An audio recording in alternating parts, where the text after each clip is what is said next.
서머님께서 아까는 원따봉 800이면 간다며. 아니 내가 방송을 하다 보면 900에 갈 수도 있는 거지. 아니 사람이 하다 보면 조금 이렇게 시간이 딜레이 될 때도 있고, 아니 비행기도 연착되고 그러는데 가면 될 거 아니야. 인간들이 아주 그냥 많이 컸어 아주 그냥. 아주 그냥 칠판 안 가면 그냥 난리나. 아니 왜 이렇게 나를 칠판으로 보내려고. 노사장 잘생긴 건 항상 같음이다 라고 했고, 노사장의 눈을 바라봐. 안돼. 저의 눈을 보여드렸습니다. 아니 가까이서 보니까 좀 징그럽네 내가. 다음부터 화면으로 가까이 안 가도록 하겠습니다.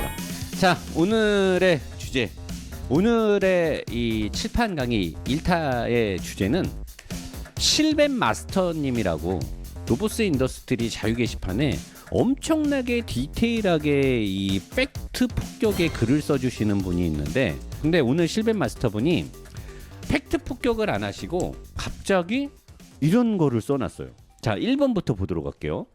차세대 자동차 시장, 하드웨어보다는 소프트웨어가 중요. 지금의 생산 방식은 의미가 없나? 라고 질문을 하셨어요. 그래서 나는 이런 질문을 왜 하나 했는데, 이 자동차 산업 개발이라든가 제조사들의 미래 산업 동향 같은 데 보면 이런 말이 나와요. 예전에 어떤 경제 포럼이나 이런 데서도 저런 말이 많이 나오는데, IT나 스마트폰 이런 것들은 이렇게 소프트웨어 중요로 인해서 이 패러다임이나 사용자의 범위나 확산 속도가 월등히 빠르고 적용이 되게 빨라요. 근데 자동차 시장에서는 기존에 나가 있던 차들의 운용 방식은 이 핸드폰처럼 기계만을 바꾸거나 통신사에서 망을 바꿔서 강제로 할 수가 없어요. 물류랑 여러 가지가 관련이 돼 있기 때문에 핸드폰처럼 교체 주기가 2, 3년 만에 될 리도 만무하고, 아무리 소프트웨어가 중요하다고 하더라도 소프트웨어가 자동차 차세대 시장에서 하드웨어보다 중요해진다? 안 됩니다. 그리고 제가 작년에도 재작년에도 얘기했듯이 소프트웨어를 중요시하게 되면 그 중심에 뭐가 가야 되냐면 AI가 가야 돼. AI. 인공지능이죠. 인공지능. 이 인공지능이 지금 개발이 우리 영화에서 본 것처럼 상당히 많이 돼 있어요. 근데 이 인공지능을 왜 자동차에서, 우리 반자율주행이나 자율주행이 어떻게 보면 인공지능이란 말이에요. 근데 이게 안 되는 이유가 뭐냐면 사고가 났을 때 차량이 이렇게 있어. 그리고 내가 탔어. 그죠? 내가 탔어 차에. 그리고 여기서 사고가 났다 쳐봐. 빵 사고가 났어. 자, 근데 내 차가 자율주행 AI 시스템을 가지고 자율주행을 하다 사고가 났다고 쳐봐요. 자, 사고가 빵 나서 인사사고도 나고 대물사고도 되게 크게 났어. 자, 이 사고가 났을 때 이제 이 사고의 책임을 가려야 되잖아요. 첫 번째, 운전자 잘못이다. 근데 운전자가 나 운전 안 했는데? 나 현대자동차가 만든 자율주행으로 AI한테 운전을 맡겼어. 그럼 두 번째, AI는 누가 넣었어? 제조사가 넣었잖아. 자, 세 번째, 보험사. 자, 지금은 우리는 사고가 나면 AI하고 제조사의 잘못은 없어요. 그죠? 사고가 나면 운전자가 보험료를 냈고, 낸 보험료가 축적된 것으로 해서 10,000명이 얼마씩 낸 걸로 일부를 엠빵을 해갖고 사고 처리를 해주면 돼. 자, 근데 AI로 운전하다가 사고를 내게 되면 운전자는 억울하잖아. 내가 운전한 게 아닌데. 내가 운전해서 나의 과실이 아닌데 왜 내가 보험료가 상승해야 되고 왜 내가 불이익을 받아야 되냐. 그러니까 지금 소프트웨어를 중요시하게 하려면 AI에 대한 존속의 문제, AI를 존재 여부를 확인시켜주는 법안이 나와야 된다는 거죠. 미국에서 지금 이게 계속 빙빙 돌고 있어요. 왜? AI한테 주권을 주게 되면은 AI의 사고에 대한 책임을 누가 질 거냐 이거죠. AI가 자기가 판단하고 자기가 고속도로 막 추월하고 가다가 자기가 사고 내잖아. 그랬기 때문에 자동차 시장에서는 소프트웨어가 중요한 건 맞는데 지금의 하드웨어보다 중요하다고 할 수가 없어요. 그래서 지금 제조사의 최우선 과제는 소프트웨어는 별도 회사가 하는 거고, 탄소 배출량을 줄이는 것과 프레임과 주변 구성품의 소재 공학의 모듈화예요. 이거는 뭐냐면 제가 웬만하면 여기까지는 여러분들한테 얘기를 안 하려고 그랬어. 현재 많은 제조사들이 자동차의 프레임을 만들면서 앞부분하고 그 다음에 휠하우스 부분, 그 다음에 서스펜션 부분, 그 다음에 서브 프레임에 관련된 연결된 부분하고 디서스펜션, 펜다 쪽에 카본이 들어가요. 카본이 그동안은 성형이 어려웠기 때문에 생산 공정에 시간이 많이 걸리고 생산 비용이 코스트가 굉장히 높았어요. 근데 획기적인 공법들이 나오면서 단가가 굉장히 많이 떨어지고 생산 시간이 굉장히 빨라졌어요. 가볍고 연성도 있으면서 강하단 말이에요. 그래서 중요 골격 부위에 카본을 얼마만큼 적용을 시키냐와 지금 만드는 모듈화 플랫폼을 가지고 전기차와 내연기관차와 하이브리드 차를 넘나드는 모듈화 플랫폼을 만드는데 제조사는 최우선 과제를 가지고 가고 있어요. 이 말은 뭐냐? 내연기관이 앞으로도 쭉 간다는 거죠. 많은 사람들이 내연기관이 종말이다, 전기차가 대세다는데 그렇지 않습니다. 지금 많은 여러분들이 잡지나 네이버나 구글에서 심도 깊게 검색을 해보면 지금 2020년이잖아요. 약 2040년도에 최대치의 전기차가 판매가 됐을 때 약 38%에서 36% 정도를 봐요. 이게 최대치예요. 최대치. 그러면 앞으로 20년 뒤에도 최대치로 전기차가 보급돼 봤자 40%가 안 된다는 거예요. 20년 뒤면 얼마나 길어요. 근데 지금 당장 내연기관이 없어질 것처럼 얘기를 하면 안 된다는 거죠. 만약에 내연기관이 지금 당장 없어진다라고 하면 제조사는 내연기관하고 연동하는 프레임을 개발을 안 하죠.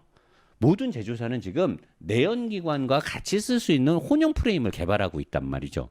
그렇기 때문에 사람들한테 전기차를 사야 된다, 뭐 해야 된다 이렇게 말을 하면 안 되는 거예요. 아직까지는 그런 인프라 구성이 안 되고 있고 그렇게 받아들일 만한 문화와 생활권도 아니고 전기차가 주는 불편함도 아직은 많단 말이에요.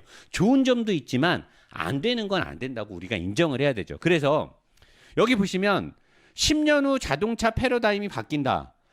내연기관 사면 안 되나요? 아니라는 거죠. 지금 당장 전기차 충전 요금이 뭐 2배인가 2.5배 오른다 그러죠. 4달부터 한다라고 그랬나? 그래서 지금 기사에도 보면 전기차 과연 이게 효율적인가? 과연 전략이 되는 게 맞는가라는 기사들이 어제 그제 꽤 많이 나왔어요. 전기차가 대박이다. 무조건 전기차다. 이렇게 주장하면 안 된다는 거죠. 이런 질문 상당히 위험한 질문이에요. 이런 거 함부로 하시면 안 돼요. 절대로 전기차가 그럴 수는 없습니다. 자, 계속해서 가도록 하겠습니다. 자, 두 번째, 자동차 시장이 소유의 개념에서 여기서 소유는 걸그룹이 아니에요. 또 이상한 거 생각하시면 안 됩니다. 같다라는 거예요. 소유의 개념에서 공유, 여기서 또 공유는 영화 배우가 아닙니다.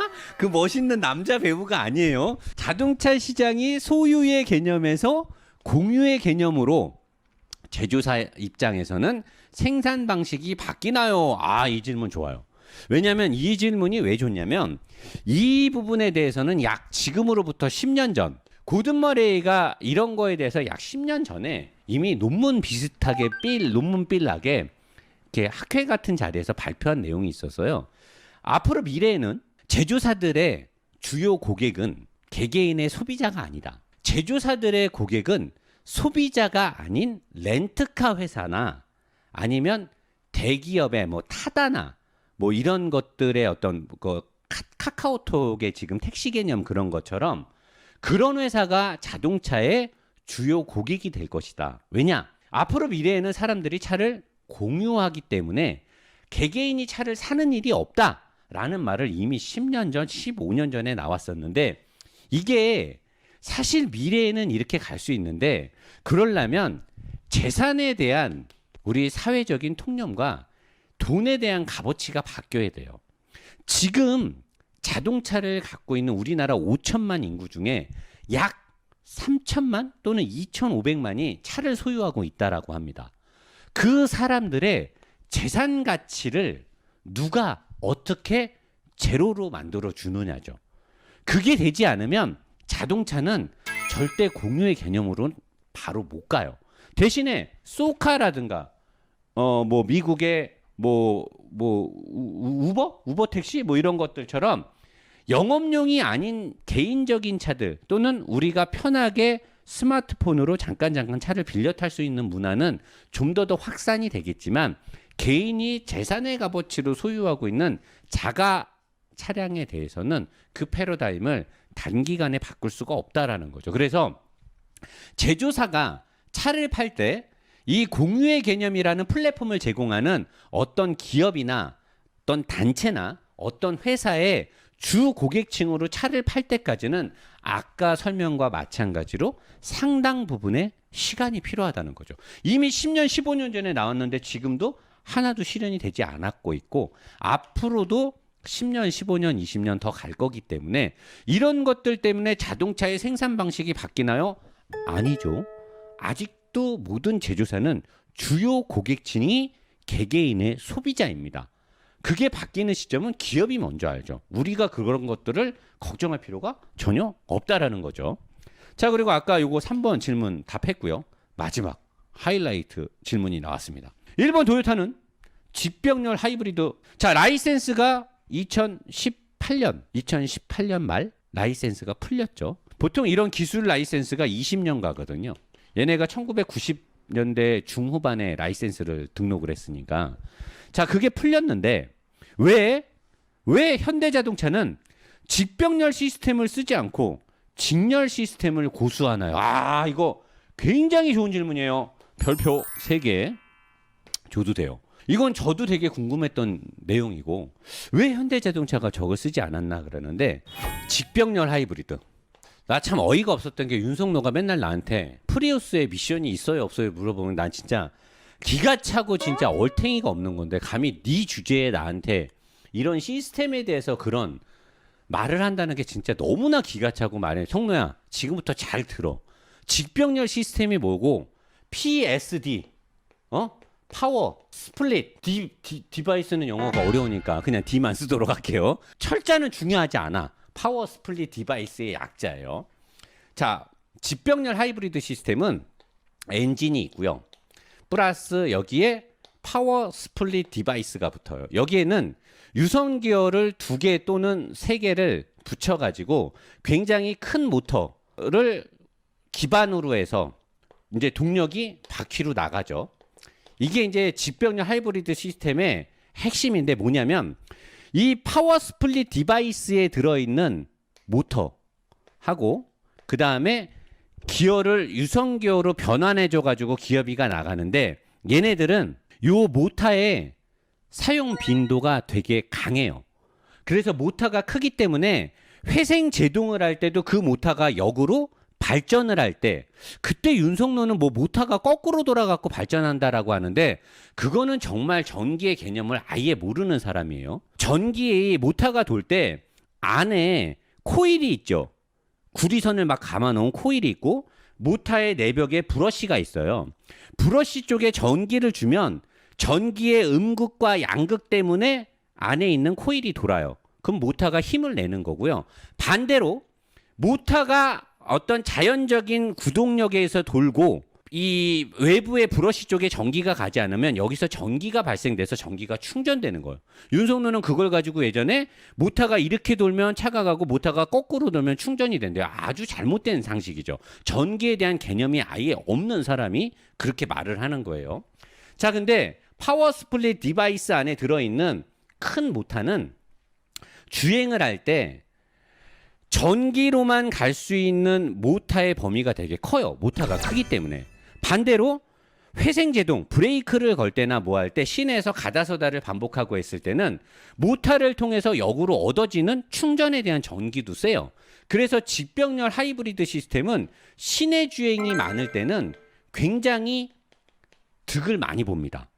근데 이 모터가 크기 때문에 전기의 소모도 많아서 장거리를 계속 달리게 되면 얘는 오히려 엔진이 이제 자주 개입을 해야 되기 때문에 불리한 경우가 생겨요. 근데 현대자동차나 다른 회사가 쓰는 병렬 시스템들은 과거에는 얘네들보다 늦게 개발을 했고 직병렬을 혼용해서 쓰지 않았기 때문에 효율성이 많이 떨어진다는 단점이 있었어요. 근데 어차피 이 병렬 시스템도 엔진과 그 다음에 미션의 중간에 모터를 둔단 말이에요. 그리고 이 모터가 얘네들보다는 작아요. 작은데 이 모터는 회전하는 구간에서 미션을 통해서 구동력에 기어비를 변환시키고 동력적으로 힘이 나가기 때문에 최종적으로 바퀴에 가는 힘이 모터가 조금만 돌아도 미션의 기어비를 활용해서 바퀴를 잘 굴려줄 수가 있어요. 그러면 얘네들은 장거리를 달릴 때, 고속도로나 국도 같은 장거리를 다닐 때 엔진이 아주 살살 도는 거죠. 엔진의 연료량을 미세하게 주면서 모터가 같이 엔진을 어시스트 해주면서 미션을 타고 기어 변환을 통해서 바퀴에다 힘을 주게 되면 낮은 힘으로 낮은 연료 소모를 하면서도 꽤 괜찮은 탄력 주행을 할 수가 있어요. 그리고 시내 주행에 들어가던가 고속도로나 이런 데서 엔진과 전기 모터가 번갈아 가면서 살아나고 붙고 뜯고 어떻게 접점을 부드럽게 연결해주고 부드럽게 떼주냐에 대한 세팅값, 주행 데이터 값이 처음에는 되게 별 볼 일 없었는데 모든 병렬식을 생산하는 회사들이 직병력을 쓰지 못하니까 여기에 대한 데이터 값이 업그레이드가 된 거예요. 그래서 지금은 병렬식 시스템을 쓰고 있는 하이브리드를 탈 때 직병렬을 쓰는 회사들에 비해서 처지는 게 별로 없어요. 그래서 지금은 병렬식 시스템을 쓰는 하이브리드가 직병렬을 쓰는 하이브리드에 비해서 그렇게 기술적으로나 주행 느낌이 뒤처지는 게 없단 말이에요. 그러니까 여기 질문, 왜 직병렬 하이브리드의 라이센스가 끝났는데 왜 안 쓰냐? 쓸 필요가 없는 거예요. 이걸 가져다가 새로이 세팅하는 게 돈이 더 많이 들어. 그냥 병렬 시스템을 잘 세팅하면, 그리고 달리는 구간에서는 병렬이 무조건 직병렬보다 좋거든. 작은 모터를 가지고 하기 때문에. 그리고 외부 쪽에 빠져있는 알터네이터가 순행식으로 냉각의 효율성의 증대를 받으면서 걔가 또 배터리를 충전해 주기 때문에 장거리를 갈 때는 무조건 병렬 시스템이 유리하단 말이에요. 거기다가 지금 어차피 전기차나 어차피 수소차로 갈 거잖아. 근데 뭐하러 여기다 돈을 또 퍼붓냐 이거지. 안 붙는다라는 거죠. 이미 세팅값을 잘 만들어서 이거를 치고 나가겠다는 거고, 여기에 지금 빛을 주는 게 감속기. 모터에, 이것도 제가 2년 전에 노사장이 그랬잖아요. 전기차가 더 빠르게 가려면 미션을 달아야 된다. 감속기 그 미션을 잘 달아야 된다. 타이칸이 2단 변속기가 들어간단 말이에요. 테슬라 S도 마찬가지고 2단 감속기가 들어가기 때문에 모터가 토크가 줄어지는 부분에서 감속기 모터 기어비가 변환이 되면서 쫙 더 빨리 치고 나가게 해주는 건데, 나중에 최종 종착지는 어디야? 내 바퀴에, 내가 그때부터 얘기했잖아요. 2인1 모터. 바퀴 안에 모터가 들어가는 거예요. 다른 쪽에 동력원이 아예 필요 없는 거야. 바퀴 안에 2인1 모터를 집어넣어가지고 바퀴 안에서 모든 게 다 끝나는 거예요. 이게 전기차의 마지막이에요. 지금은 모터가 따로 있고 뭐하고 하는데 발전 속도는 무지하게 빠르죠. 근데 주변에 인프라가 따라가지는 못하고 아직까지는 배터리의 가격이 너무 높아요. 배터리에 대한 단가 하락과 주변 인프라 구성이 따라가야 되는데 사회 제반 시설하고 맞물려 있단 말이에요. 그러니까 이걸 가지고 전기차가 빨리 된다 어쩌다, 기술적으로는 빠른 건 맞는데 아직까지는 제가 봤을 때는 약 20년 정도는 내연기관을 타는데 크게 문제가 없고, 어떤 사람들이 그래요. 탄소 배출량 때문에 내년부터는 당장 자동차를 삼에 있어서 문제가 될 것이고 제조사가 머리가 아프다라고 하는데, 아까 제가 얘기한 대로 만약에 탄소 배출량이 어쩌고 저쩌고 하면 제조사에서 3,000대를 팔 때 다 더해서 N빵 3,000을 해갖고 평균 한 대의 탄소 배출량을 하기 때문에 어차피 제조사는 전기차를 손해보고라도 200대, 500대를 여기다 섞어서 팔면 탄소 배출량에 대한 세금으로부터 자유로워지기 때문에 각 한 대당의 탄소 배출량에는 큰 문제를 받지 않습니다. 그러니까 그거는 우리가 내연기관을 사는 소비자들이 크게 걱정할 부분은 아니에요. 그러니까 내연기관 최소 10년, 15년은 문제 없으니까 지금 차를 선택할 때, 야, 사람들이 그러는데 전기차 사라, 그거는 뭐 바람잡이라고 그래. 바람잡이 그런 거에 속을 필요가 없다라는 거죠. 그냥 자기가 사고 싶은 차 사면 돼요. 남의 그런 거에 휩쓸릴 필요 전혀 없습니다. 아셨죠? 제자리로 가겠습니다.